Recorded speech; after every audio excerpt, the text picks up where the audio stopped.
हमारे चैनल को सब्सक्राइब करें और बेल आइकन दबाएं। मैं हूं दयानंद शेट्टी और आप मुझे इंस्पेक्टर दया के नाम से जानते हैं। For more episodes of CID, subscribe to lift crime and hit the bell icon.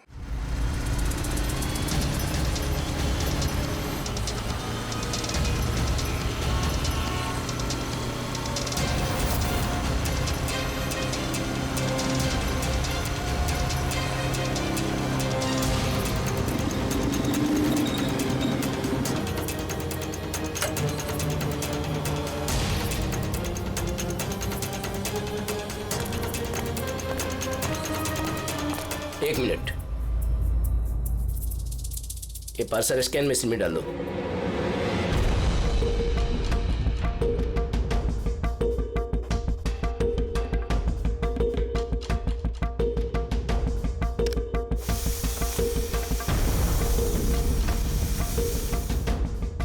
ये पार्सल रिसेप्शन में दे दो।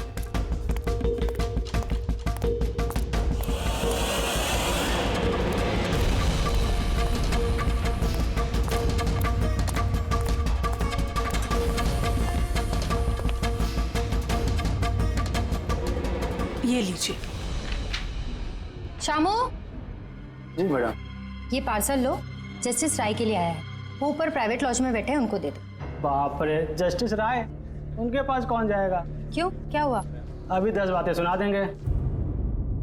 Check and met. राय, शतरंज खेलना भूल गए? ऐसी कोई बात नहीं है, मैं बस आज तगड़ा खेलने के मूड में नहीं हूं। और सुनो, तुम भी आज मुझे हराने की कोशिश नहीं करोगे, समझे? क्यों भाई, तुम्हारा जन्मदिन है इसलिए? बिल्कुल, बहुत अच्छा गेम खेला तुमने। एक और खेले? ठीक है।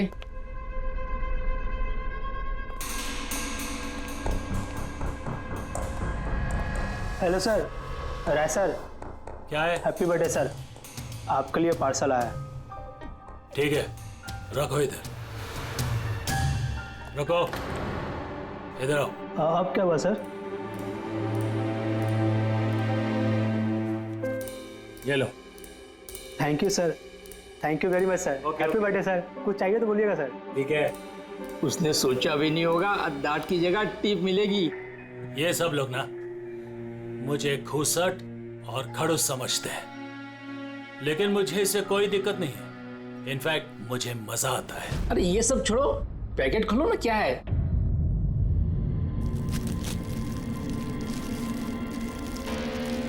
ये है क्या?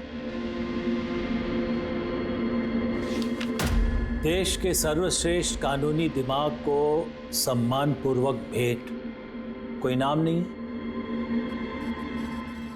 Press the tell.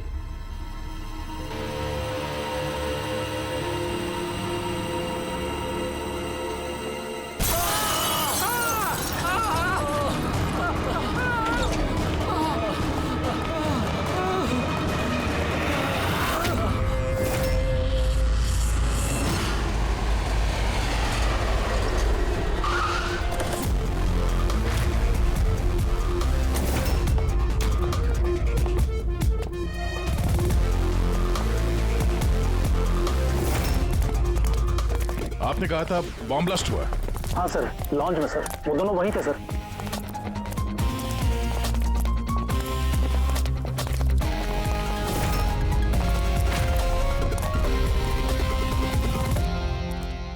ये देखिए सर। यहाँ तो कांच ही कांच है। पूरे फेस पे कांच के टुकड़े हैं। जख्म बहुत गहरा नहीं दिख रहा है। खून भी ज्यादा निकला नहीं है, तो फिर इसकी मौत कैसे होगी? सर, शायद बक्से के अंदर कांच के टुकड़े रखे होंगे। हाँ सर, इसमें एक कांच का शोपीस था। स्कैन करते वक्त गार्ड ने देखा था। एक्चुअली सर, आज जस्टिस राय सर का बर्थडे था ना, इसलिए ये बॉक्स किसी ने भेजा था। लेकिन सर, ये बॉक्स तो मेटल डिटेक्टर स्कैनर सबसे क्लियर होके आया था, फिर पता नहीं क्यों ये सब हो गया। सर, हमारे ज्यादातर क्लाइंट्स हाई प्रोफाइल जजेस और लॉयर्स हैं, और उनमें से ज्यादातर ऐसे हैं जिनकी जान को खतरा है, इसलिए हम उनकी सिक्योरिटी और प्राइवेसी का पूरा ख्याल रखते हैं सर। तो आज क्या हुआ? हाँ? सर, प्रेस द टेल, क्या है ये? जो कुछ इस बॉक्स में होगा शायद उससे रिलेटेड है। ये पार्सल तो जस्टिस राय के लिए था। ये जस्टिस लाल बिना वजह मारे गए। शौपथन, अब ये ऑनलाइन शॉपिंग की गई है।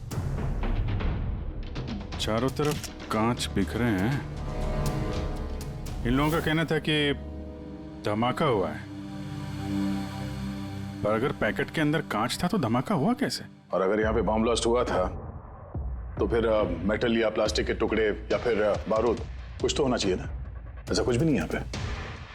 एक काम करो, ये बॉडी और ये कार्ड इसको फॉरेंसिक लैब में भेज दो। और पूर्वी, ये जस्टिस राय का मोबाइल फोन चेक करो। मेटल डिटेक्टर वहाँ, स्कैनर वगैरह तो सब है। अगर पार्सल में बॉम्ब था तो डिटेक्ट कैसे नहीं हुआ? सर पार्सल में ऐसा कुछ था ही नहीं साहब, मैंने ध्यान से देखा था। और स्कैनर मशीन में साहब सिर्फ कांच का सामान ही दिख रहा था। अच्छा, इस स्कैनर की फुटेज स्टोर तो होती होगी? हाँ सर, फुटेज 24 घंटे तक सेव रहती है और उसके बाद अपने आप डिलीट हो जाती है। ओके, वो फुटेज देख सकते हैं हम लोग?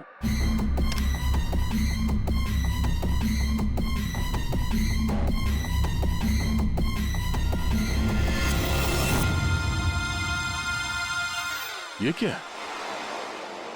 कोई शोपीस तो लग रहा है। देखिए सर, कहीं कोई मेटल है ही नहीं और इतना पारदर्शी कांच ही हो सकता है। जब वो डिलीवरी बॉय आया था तब की फुटेज है? हाँ सर, और कल बारिश की वजह से सीसीटीवी कैमरा खराब हो गया था। आप कह रहे थे सिक्योरिटी का बड़ा इंतजाम है, ये आपका इंतजाम है? Sorry sir.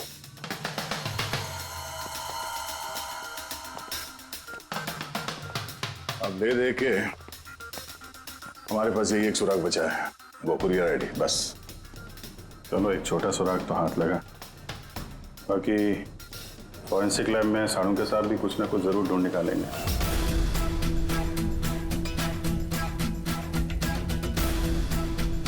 ये गुत्थी तो सूरज ही नहीं रही है। समझ में नहीं आ रहा है आखिर ये हुआ कैसे। जैसा के तू कह रहे तेरे समझ में नहीं आ रहा कि इन दोनों की मौत हुई कैसे? अरे नहीं, ये समझ में आ गया कि इनकी मौत कैसे हुई है। ये जो कांच के टुकड़े हैं ना, इनमें जहर है, इसकी वजह से इनकी मौत हुई है। कांच के टुकड़े जहरीले थे? हाँ, वो जो कांच का शोपीस बना था ना, तो शोपीस बनाते वक्त जब कांच को पिघलाया गया तब खूनी ने उसमें जहर मिला दिया। जब कांच ठंडा हो गया तो जहर पूरे के पूरे कांच में फैल गया। कोई सोच भी नहीं सकता था बॉस। और सर, जब हमने इन कांच के टुकड़ों को टेस्ट किया तो पता चला कि इसमें एक ऐसा जहर मिला हुआ था जो कोई भी अपने घर पे बना सकता है। सर, आप तो बोल रहे थे कि ये गुत्थी सुलझी नहीं है, मगर आपने तो पूरा केस ही सॉल्व कर दिया है। नहीं नहीं नहीं पंकज, ये केस सॉल्व नहीं हुआ है। सिर्फ ये पता लगा है कि कांच के टुकड़े जहरीले थे। बस ये केस जितना सिंपल दिख रहा है उतना सिंपल है नहीं। लेकिन सर, इसमें इतना कंफ्यूजन क्या है? कांच ब्लास्ट हुआ और उसके टुकड़े इन दोनों को लगे, जहरीले कांच के टुकड़े। जहर खून में मिला और इन दोनों की मौत हो गई, राइट? करेक्ट। लेकिन तुमने बीच में क्या कहा? कांच ब्लास्ट हुआ। अब सवाल यह है कि कांच ब्लास्ट कैसे हुआ? जब इसमें कोई विस्फोटक नहीं है, किसी किस्म का कोई केमिकल नहीं मिला है, तो ये ब्लास्ट हुआ कैसे? फोरेंसिक सर्जन कौन है? मैं हूं। तो फिर तुम बताओगे ना। फॉरेंसिक एक्सपर्ट हूं, जादूगर नहीं हूं। अच्छा, समझ में नहीं आ रहा तो जादूगर नहीं हूं। सर, इन जहरीले टुकड़ों के अलावा हमें एक और चीज मिली है। क्या?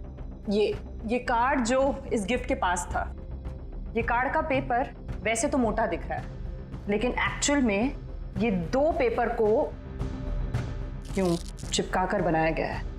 और ये देखिए इसमें क्या लिखा है। सजाए मौत, मतलब खूनी ने सिर्फ कत्ल ही नहीं की, कत्ल के साथ साथ एक मैसेज भी भेजा, सजाए मौत। जो हुआ उसका बहुत दुख है हमें, पर ऐसे समय में भी हमें आपसे कुछ सवाल करने पड़ेंगे। जी मैं समझ सकती हूँ। आपको किसी पर शक है? जी मेरे पति कानून पर सख्त और न्यायप्रिय इंसान थे, तो जाहिर सी बात है कि ऐसे इंसान के लाखों लोग दुश्मन हो सकते हैं। वो अपराधी जिनको इन्होंने सजा दी थी, वो वकील जो इनकी सख्ती से बहुत परेशान थे और इनके फैसले से नाखुश भी। आए दिन उन्हें धमकियां भरे फोन आते थे और लेटर्स भी, पर इन सब के बावजूद भी वो अपने आप पर गर्व महसूस करते थे। उन्हें लगता था कि उनकी ईमानदारी का ये इनाम था।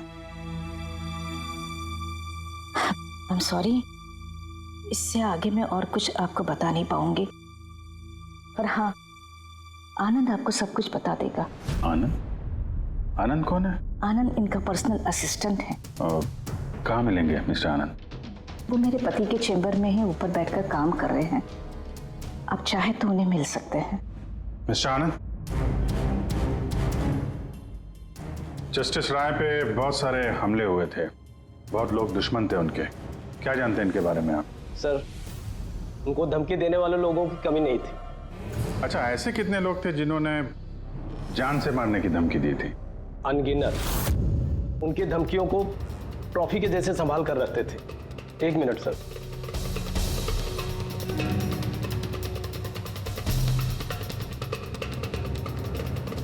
ये रही उनकी ट्रॉफीज। ये सचमुच ज्यादा है। लोग उन्हें बहुत सख्त समझते थे, लेकिन सच पूछो तो सर बड़े ईमानदार और न्यायप्रिय थे। यहाँ तक वकील भी उनसे डरते थे और अपराधी उनके नाम से कांपते थे। धमकी भरे खत तो ठीक है, लेकिन ये पत्थर और स्याही क्यों? कई साल पहले किसी ने खिड़की से पत्थर फेंका था, तो सर ने पत्थर भी रख लिया था। और ये स्याही की बॉटल? अरे सर, ये तो कुछ ही महीने पहले की बात है।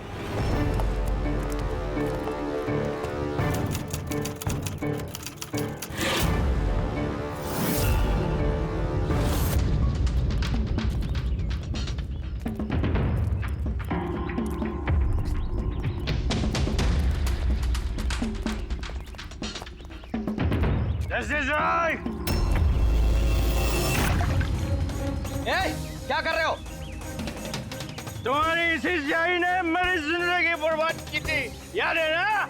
अभी चाहकर भी भूल नहीं पाओगे मुझे, नहीं भूल पाओगे तुम। रखो, आनंद जाके बॉटल लाओ। Yes sir. ओके। अब ये बॉटल सोवेनियर बनेगी हमारी स्टडी रूम में। Yes sir.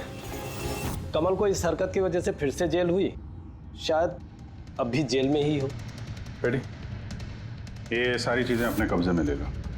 और मिस्टर आनंद, जज साहब को जिन जिन लोगों ने धमकी दी है, सबकी डिटेल चाहिए हमें, सबकी लिस्ट चाहिए। यार वीरेन प्लीज यार, एक बार फिर से पता करो यार, शायद कुछ पता चल जाए। सर, जब ये पॉसिबल है ही नहीं तो पता चलेगा कैसे? देखिए, आप सिर्फ मुझे कांच के टुकड़े दिखा रहे हैं, ना इसमें बारूद है, ना केमिकल है, ना कोई मेटल, और कोई विस्फोटक पदार्थ भी तो नहीं है इसमें कि हमें पता चल सके कि ये ब्लास्ट की वजह क्या है। अरे यार वीरेन, वहां पर जो कुछ था वही दूंगा ना, वहां पर सिर्फ कांच के टुकड़े थे और कुछ नहीं था। तो सर, ये बॉम्ब ब्लास्ट है ही नहीं, क्योंकि दुनिया में ऐसा कोई भी बॉम्ब नहीं बना है जो सिर्फ कांच के टुकड़ों से बना हो।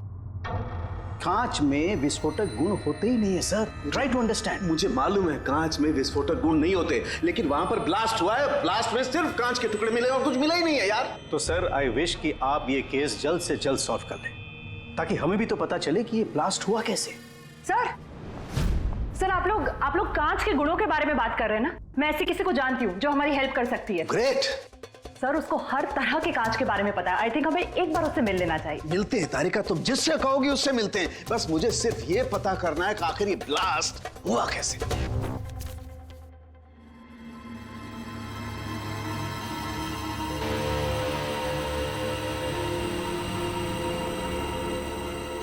हाँ भाई, कहाँ तक पहुँचा? सर बस 2 मिनट हो जाएगा, 2 मिनट। ओके, देखें पूर्वी को क्या मिला। फोन से कुछ पता चला राय साहब के? हाँ सर, कुछ अजीब से मैसेजेस मिले हैं जस्टिस राय और जस्टिस लाल के बीच।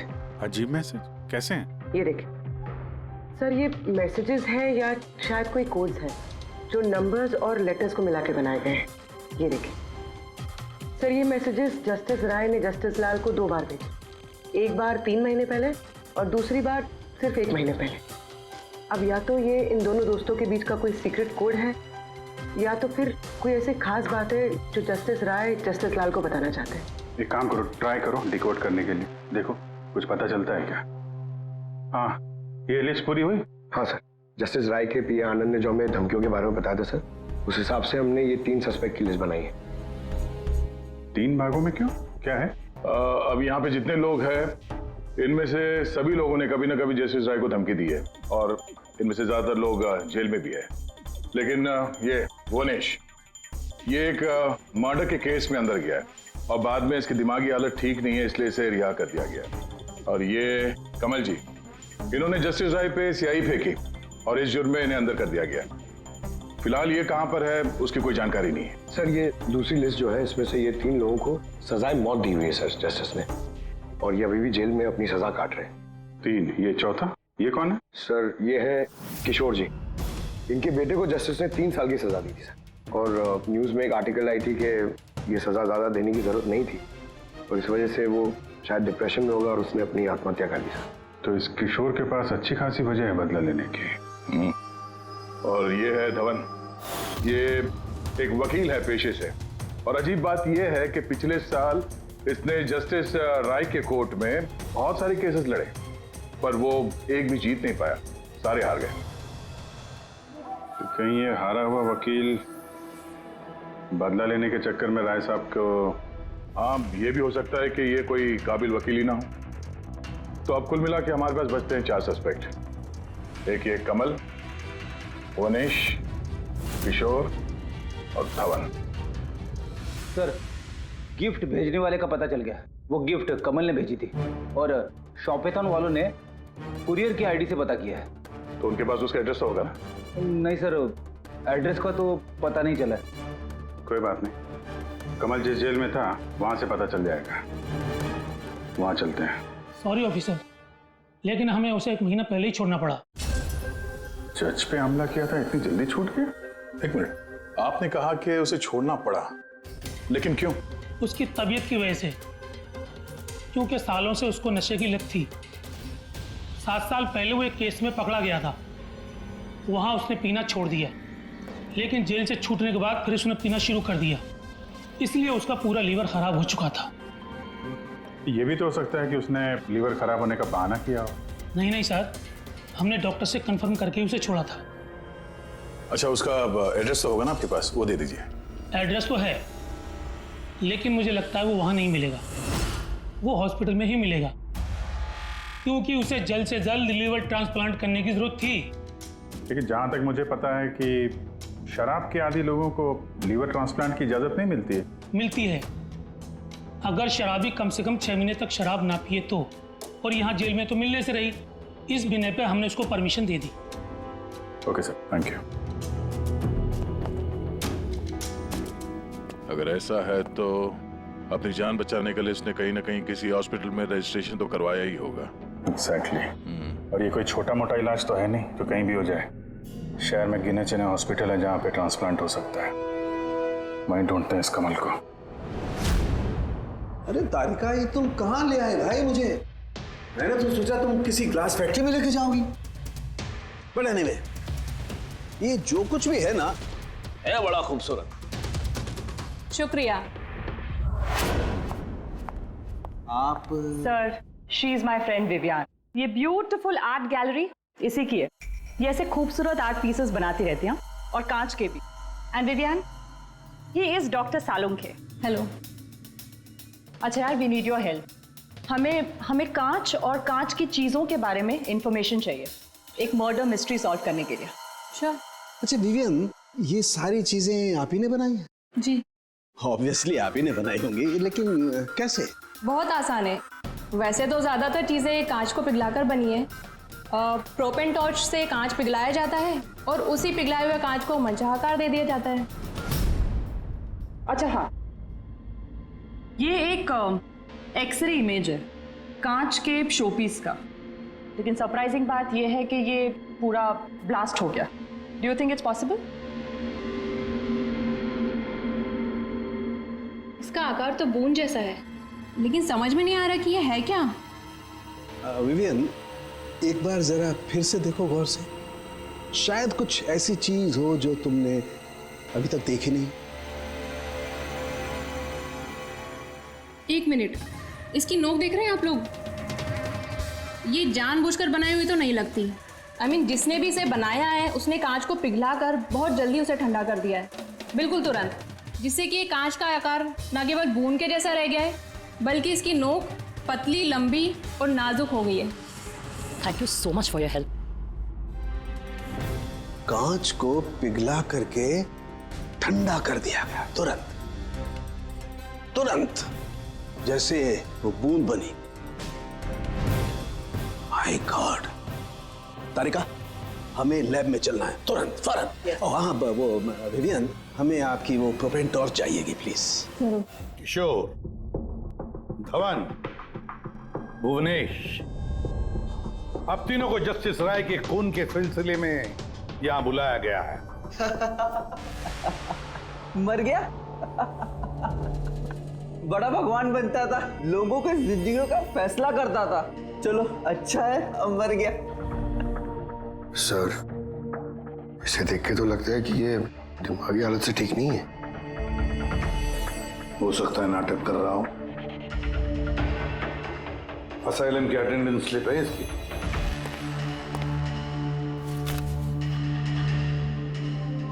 सर, इसमें तो लिखा है कि 1 महीने से बाहर ही नहीं गया असाइलम से। ये रिपोर्ट खुद डॉक्टर ने बनाई, ये देखिए। ठीक है, ले जाओ इसे। चलो चलो उठो।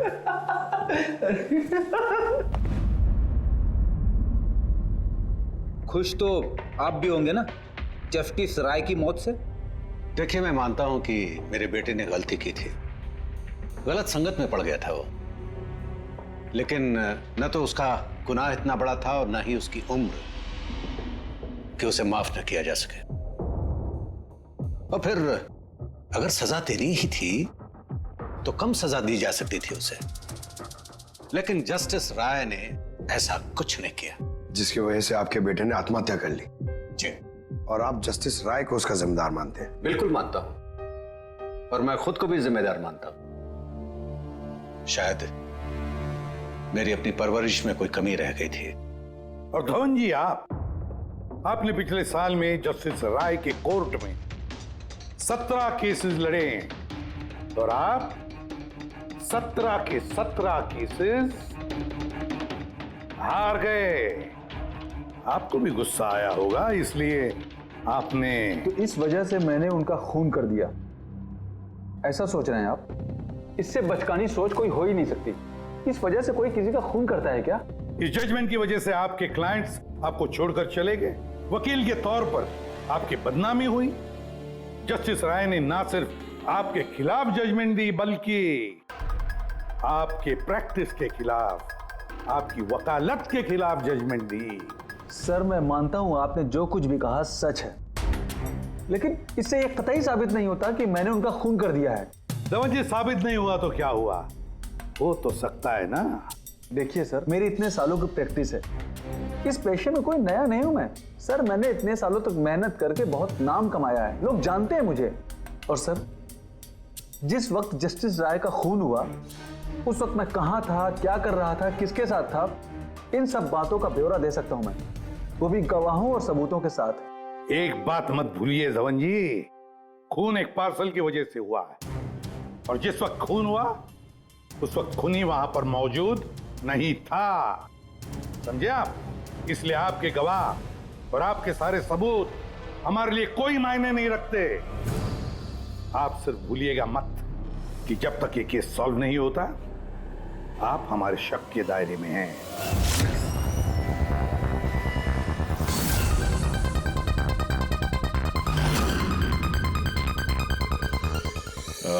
Doctor Puneet? Yes sir, that's doctor Puneet. Thank you. Doctor Puneet, हम लोग सीआईडी से हैं, आपसे फोन पे बात हुई थी कमल के बारे में। जी हाँ, मुझे याद है। दरअसल कमल हमारे लिवर ट्रांसप्लांट की लिस्ट में है और हम उसके लिए सही डोनर का इंतजार कर रहे हैं। और एक बात अच्छी है कि उसने शराब पूरी तरह से छोड़ दी है, वरना हम ये ऑपरेशन नहीं कर पाते। तो आपके पास इस कमल का एड्रेस तो होगा? जी, एड्रेस तो नहीं है। तो डॉक्टर साहब, उसको अगर डोनर मिल गया तो आप उसे कांटेक्ट कैसे करेंगे? सिंपल है, हम डोनर्स और जरूरतमंद पेशेंट की लिस्ट हमारी वेबसाइट पर अपलोड कर देते हैं और सभी पेशेंट्स अपने डोनर्स की सही लिस्ट वहां पे देखते हैं और हमें कांटेक्ट करते हैं। अगर कमल अपना नाम लिस्ट में देख लेता है तो यकीनन वो यहाँ आ जाएगा। ये तो बहुत अच्छी खबर है। डॉक्टर साहब, आपको हमारा एक काम करना होगा। पिघले हुए गरम गरम कांच को तुरंत ठंडा करना है, तुरंत। और पानी से ज्यादा अच्छा ये काम और कौन कर सकता है?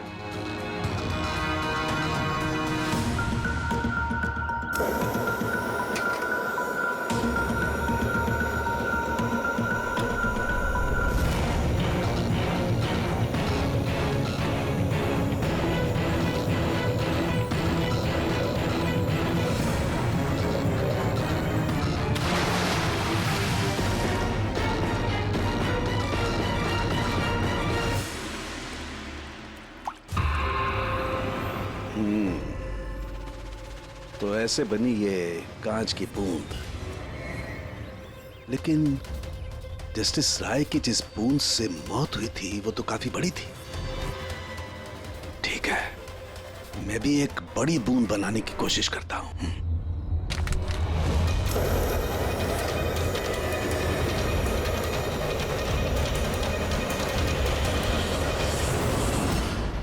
ये कोड्स आखिर है क्या? कुछ पता ही नहीं चला। My God!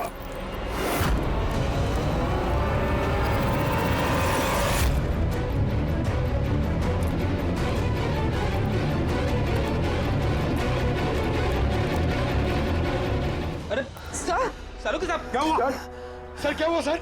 सर ये सब हुआ कैसे? कहीं आप बॉम्ब तो नहीं बना रहे थे? हाँ। क्या? बॉस, वो जस्टिस राय को और जस्टिस लाल को जिस तरह के बॉम्ब से मारा गया है ना, मैंने पता कर लिया बॉम्ब किस तरह से बनाया गया। बहुत आसान है। वो कैसे सर? अरे यार, सब कुछ यही पूछोगे, थोड़ी मरम पट्टी तो करने दो यार।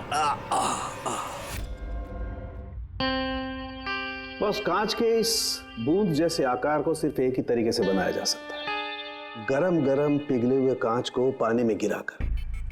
पिघला हुआ कांच पानी में गिरेगा और तुरंत ठंडा होकर के ये बूंद जैसा आकार ले लेगा। इसके इस आकार की वजह से ही इसे कांच के आंसू भी कहा जाता है। यार, ये कांच के आंसू के बारे में छोड़, कैसे बनते हैं? ये कांच का आंसू फूटा कैसे, ये बता पहले। वही तो पता करने की कोशिश कर रहा था बॉस। मैंने इस कांच के आंसू मतलब इस बूंद के अगले सिरे को बहुत मोड़ने की कोशिश की, लेकिन कुछ नहीं हुआ। उसके बाद मुझे याद आया, पार्सल के साथ मैसेज भी आया था और उस मैसेज में लिखा हुआ था प्रेस द टेल। मैंने ये इसकी दुम, इसकी पूंछ को दबाया, बम। आपको मालूम ही है सर, ये पूंछ दबाई और फूट गया, ये कुछ समझ में नहीं आया। मैं समझा। दरअसल ये सब कुछ होता है कांच के अणुओं में भीषण भौतिक तनाव की वजह से। जैसे ही कांच, गरम गरम कांच, पिघला हुआ कांच एकदम ठंडा होता है, इसके अणुओं में बहुत जबरदस्त भौतिक तनाव हो जाता है और फिर इसकी पूंछ को जब तोड़ा गया तो जबरदस्त भौतिक तनाव की वजह से इसके अणु एकदम बिखर गए और बूम, ब्लास्ट। ये सब कुछ कोई आम आदमी जान ही नहीं सकता। इसे जानने के लिए भौतिक विज्ञान की अच्छी खासी जानकारी होना बहुत जरूरी है। यानी कातिल कोई ऐसा है जो ये सब अच्छी तरह से जानता है। डॉक्टर पुनीत अपनी केबिन में है? हाँ सर है। Thank you. डॉक्टर साहब मेरे लिए डोनर मिल गया। हाँ, कब है मेरा ऑपरेशन, कब कर सकते हैं? वो अभी हम आपका ऑपरेशन नहीं कर सकते क्योंकि आपके लिए सही डोनर नहीं मिला है। ऐसे कैसे हो सकता है डॉक्टर? मेरा नाम लिस्ट में सबसे पहले था।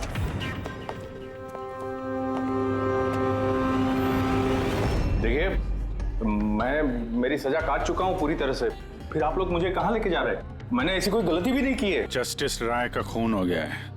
क्यों किया खून? जस्टिस राय का खून? लेकिन मैंने कुछ नहीं किया। आपने शॉपथाउन वेबसाइट से जस्टिस राय के लिए उनके जन्मदिन पे तोहफा भेजा था ना?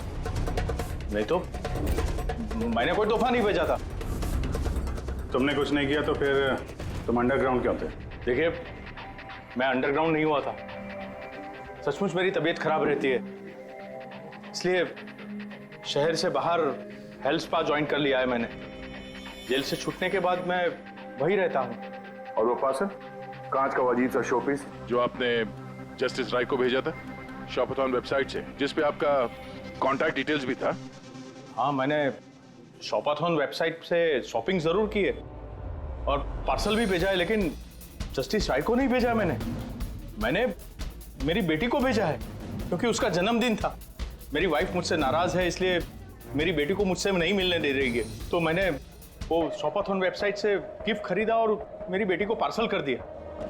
कोई सबूत है इसका तुम्हारे पास? हाँ है ना सर, मैं आपको शॉपाथॉन वेबसाइट का मेरा अकाउंट दिखाता हूँ, उस पर आप लोगों को पता चल जाएगा कि मैंने कब और क्या खरीदा है। देखिए। ठीक है।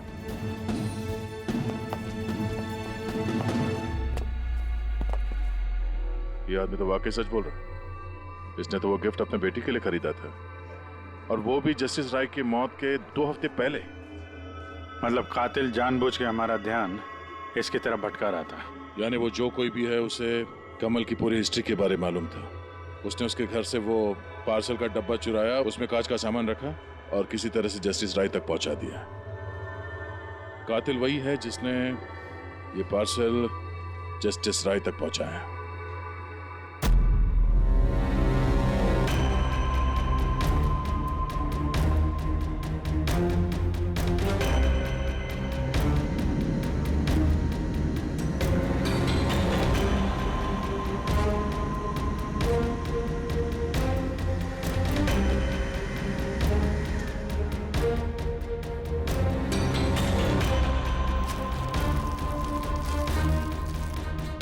बॉस, हाँ, 1 मिनट जरा। तो से देखो, इस एड्रेस के नीचे की तरफ एक और एड्रेस, और ये दोनों पते अलग अलग हैं। डैम इट, एक सुराग मिला था वो भी गलत निकला। मतलब कमल बेकसूर है। बस मैं इस कागज को लैब में ले जाकर के अच्छी तरह से चेक कर लेता हूँ।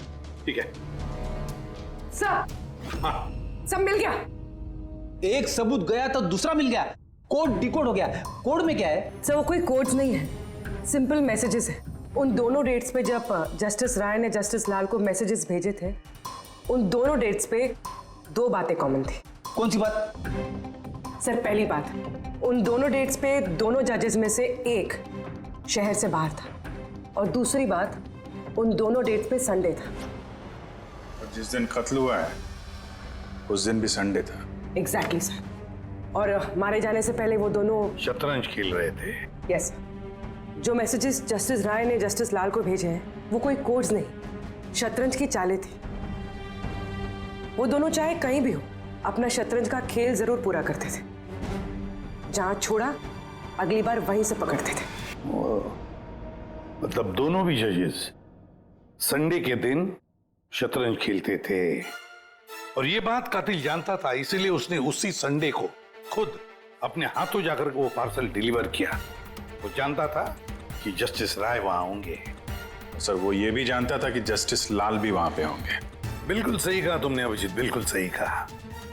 हम तो ये सोचकर चल रहे थे कि कातिल ने जस्टिस राय पर हमला किया, पर उस एक्सप्लोजन में जस्टिस लाल की जान बेवजह चली गई। हालांकि असली बात तो ये है, कातिल चाहता था कि जस्टिस राय के साथ साथ जस्टिस लाल को भी खत्म कर डाले। किशोर, जतिन, भुवनेश, इन तीनों की कुंडली निकालो, देखे तो सही कि इनमें से किसी के पास कोई वजह थी इन दोनों जजेस को मारने की। और फिर धवन, पता लगाओ उसके सारे के सारे केसेस उसने जस्टिस लाल के कोर्ट में लड़े थे, वो क्या है और किसके हैं। सर, हाँ सर, धवन के बारे में पता करके आ रहा हूं। जस्टिस लाल के कोर्ट में सर वो 100 में से 75 केसेस आ रहा था। सर। हाँ सर, जतिन के जेल रिकॉर्ड्स मिल गए। उसके वकील ने डिप्रेशन के बिना पे जतिन को छोड़ने की अपील की थी, और उसकी अपील ठुकरा दी गई थी। जज कोई और नहीं, जस्टिस लाल ही थे। तो जतिन के पिता किशोर के पास अच्छी खासी वजह है कत्ल करने की, पर इतना पेचीदा प्लान वो बना पाएगा? वही तो सर, किशोर एक स्कूल टीचर है, उसे कैसे पता होगा कि कांच के आंसू से किसी की जान जा सकती है? ये तो इस बात पर निर्भर है कि ये किशोर मास्टर जी स्कूल में कौन सा विषय पढ़ाता है। पता लगाओ ये कौन सा सब्जेक्ट पढ़ाता है स्कूल में। रही बात धवन की, उसके पास तो एलिबाई है, तो बस इन दोनों के एलिबाई फिर से चेक करो अच्छी तरह से। बच्चों, आज मैं तुम्हें एक नया एक्सपेरिमेंट सिखाऊंगा। जानते हो किसका? कलर्स का एक्सपेरिमेंट। रेडी? ये देखो दूध है। अब मैं इसमें डिफरेंट कलर्स के एक एक ड्रॉप डालूंगा।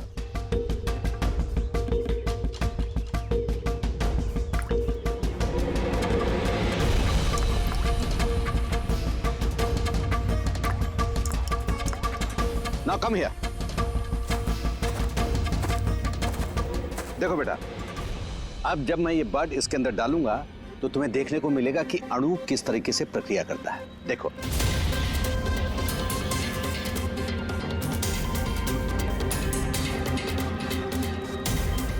देखा? इसे कहते हैं विज्ञान का जादू। कमाल है। नहीं, मैं आपके प्रयोग की बात नहीं कर रहा हूं, आपके बारे में बात कर रहा हूं। आपने कभी बताया नहीं कि आप विज्ञान पढ़ाते हैं? आप लोग यहाँ? मैं तो बस वो प्राथमिक विज्ञान पढ़ाता हूँ। आपने बच्चों को वो कांच के आंसू वाला प्रयोग दिखाया नहीं? कैसे पूछ दबाते ही ब्लास्ट हो जाता है। हाँ? आप क्या बात कर रहे हैं? मुझे नहीं पता। आपको सब पता है। अब जरा इन बच्चों को जाने के लिए कहिए। बच्चों, आज के लिए छुट्टी, बाकी की पढ़ाई कल। जाओ तुम लोग। सर को पहचानते हैं आप?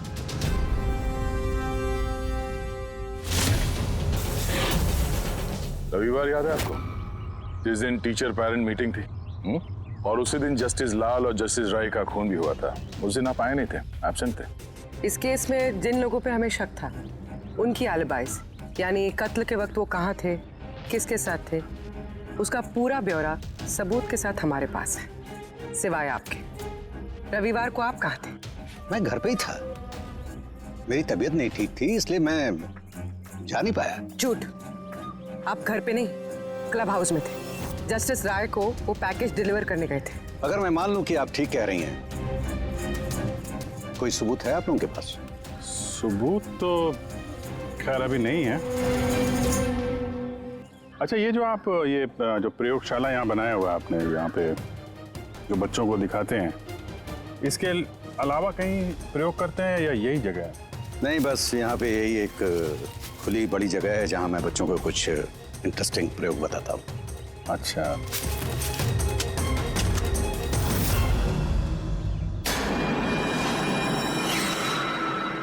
सर। आप अंकल? अरे, आप लोग वहां कहाँ जा रहे हैं?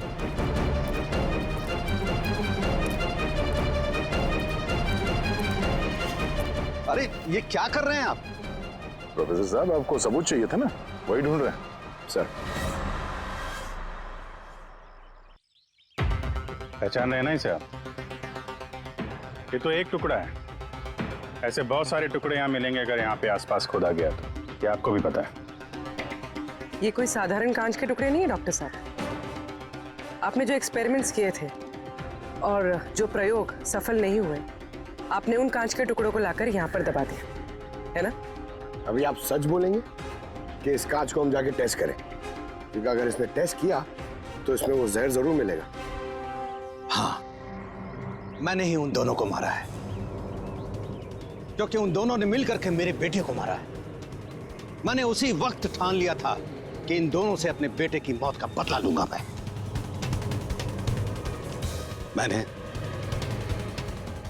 मैंने इन दोनों पे निगाह रखना शुरू किया।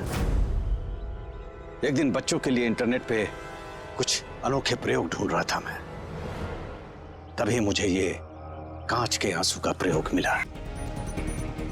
मैंने सोच लिया कि अपने बेटे को इंसाफ दिलाने का यही एक तरीका है। मुझे पता था कि कमल जस्टिस राय पे स्याही फेंक चुका है और अभी अभी जेल से छूटा है। मुझे उसकी बेटी के बारे में भी पता था। मैं जानता था कि वो उसे बर्थडे गिफ्ट जरूर भेजेगा। अरे भाई साहब, ये भी लेना।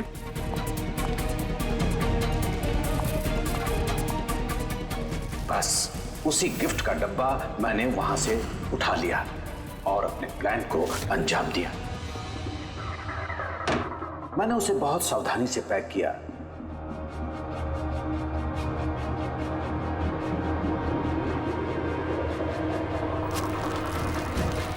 और फिर डब्बे पे पुराने एड्रेस के ऊपर नया एड्रेस लगाया। फिर मैंने उन दोनों की मौत का सामान वहां पहुंचा दिया। मुझे जो करना था मैंने कर दिया। मैंने उन दोनों से अपने बेटे की मौत का बदला ले लिया, उसे इंसाफ दिला दिया। इंसाफ नहीं, सिर्फ बदला था, जिसे ना तो तुम्हारे मरे हुए बेटे की आत्मा को शांति मिलेगी और ना ही उन बच्चों को जो तुम्हें अपना गुरु मानते हैं। हाँ, तुम्हारी इस गलती से उन्हें सबक जरूर मिलेगी। अपनी बची हुई जिंदगी जेल में काटते हुए शायद आप भी अपना सबक सीख ही लेंगे। For more updates, subscribe to our channel, click the show links and enjoy watching the videos.